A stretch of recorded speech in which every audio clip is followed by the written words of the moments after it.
Today I'm going to show you how to make a very fast pizza dough. This is a double batch of my no-fail pizza dough, and it's enough to make 4 pizzas at 14 inches in diameter. I'm going to start off with 6 cups of all-purpose flour right into our KitchenAid mixing bowl. To that I'm going to add in 6 teaspoons of granulated sugar. That's equal to 2 tablespoons. 1 teaspoon of salt. And then 1 teaspoon of quick rising yeast right in there. Just before we add in our final ingredients, I just want to give this a little stir. I just want to get everything mixed up well here. And that's good. To that I'm going to add in my oil. I am using vegetable oil, but you can use olive oil or canola oil if you wish. I'm going to bring my KitchenAid mixer over. I'm going to set up my bowl. I'll be back in 1 second.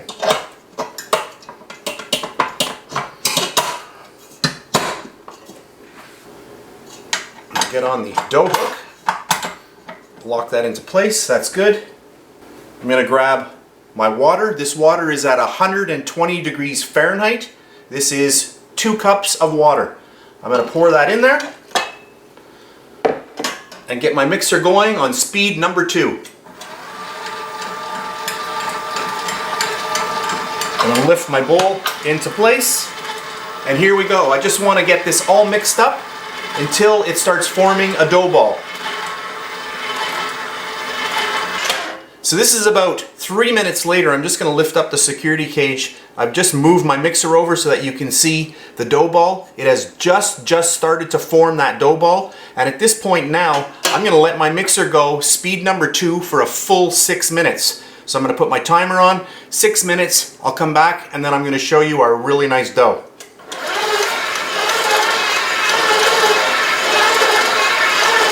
So my timer just went off, and that's a full 6 minutes. So I'll shut off my KitchenAid mixer. I'm going to drop my bowl, lift up the security cage.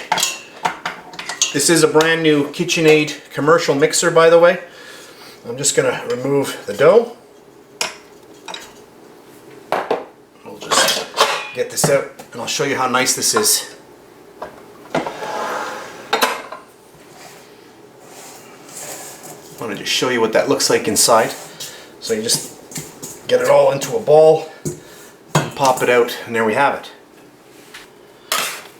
So hopefully the camera is picking up how nice this dough is. Can you see how pliable? Really nice dough. I like to just mix it around a little bit.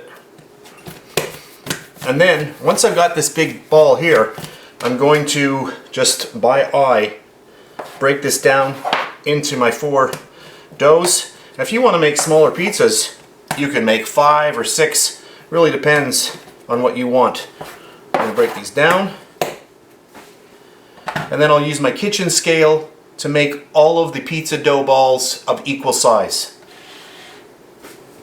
So we're at 365. So you can see what I'm doing is I'm just slowly equaling out all of these dough balls. 373, close enough. There we have it. So now I've got 4 equal sized dough balls. Just quickly take all those little pieces that you cut off and put back in. Just get them all right to the middle. Just make yourself a nice little snowball shape. So push, bring in the edges, and then we're going to let these sit and rest. So what I like to do is I like to have all of these sit on the counter for about an hour and a half in oiled containers, and then they go into the fridge overnight, and then I'll use 1 or 2 or 3 of them the next day. And what that does, it gives the dough balls time to really get a lot of flavor. So that slow ferment, what it does is it just gets all kinds of flavor into the dough balls. If you let these sit in the fridge for 2 or 3 days, you actually get a really nice sourdough kind of taste to your pizza. Really amazing. So I'm going to do this with all 4 pizza dough balls, but I'll show you what I do just with one. I'll take a container like this. I'm using a Rubbermaid take-along. It's a large one. I'll grab a little bit of vegetable spray, and I just want to spray the inside of the container. Once it's sprayed, I just take that dough ball and just place it in there, and now I'm going to spray the top as well.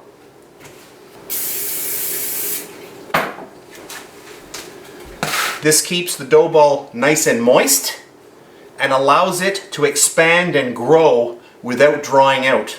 And that's very, very important. I'll grab a lid and pop that on there. And that's it. So I'm going to do the same thing with these dough balls, and I'll come back in 1 second. So I finished off those 2, and I'll get this one on, and now they are all ready to go. So I'm going to put these into the fridge later on, but I want to let them sit here on my counter at room temperature for a good 90 minutes. This is going to allow the yeast to really start growing and activating, and then our dough balls are going to start getting larger in size.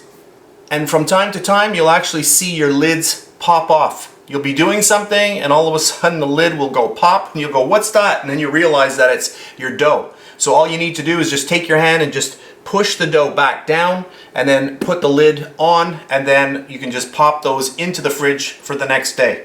So if you want to use your pizza dough the same night that you made it, you're just going to leave it like this, like you saw me do. You're going to oil it down to keep the dough moist, and then you can use it an hour, 2 hours, 3 hours later. It doesn't really matter. The important thing to do, grease your pizza pan, take your dough ball, place the dough ball in the middle of your pizza pan, and then just start pressing it out. You don't want to start playing with the dough too much. You just want to get it into the middle of your pizza pan and then spread it out, and it's ready to go. About 12 minutes, 425 degrees Fahrenheit, and you're going to have a really nice pizza. These here, 14-inch pizzas. If you want them a little thinner, you could go 16 inches in diameter. So that's it for today's video. If you enjoyed it, please give me a thumbs up, subscribe if you wish. I really do appreciate that. That's it, and I'll see you next time. And please subscribe to my BakeLikeAPro YouTube channel, and also click that notification bell to be alerted every time I upload a brand new video.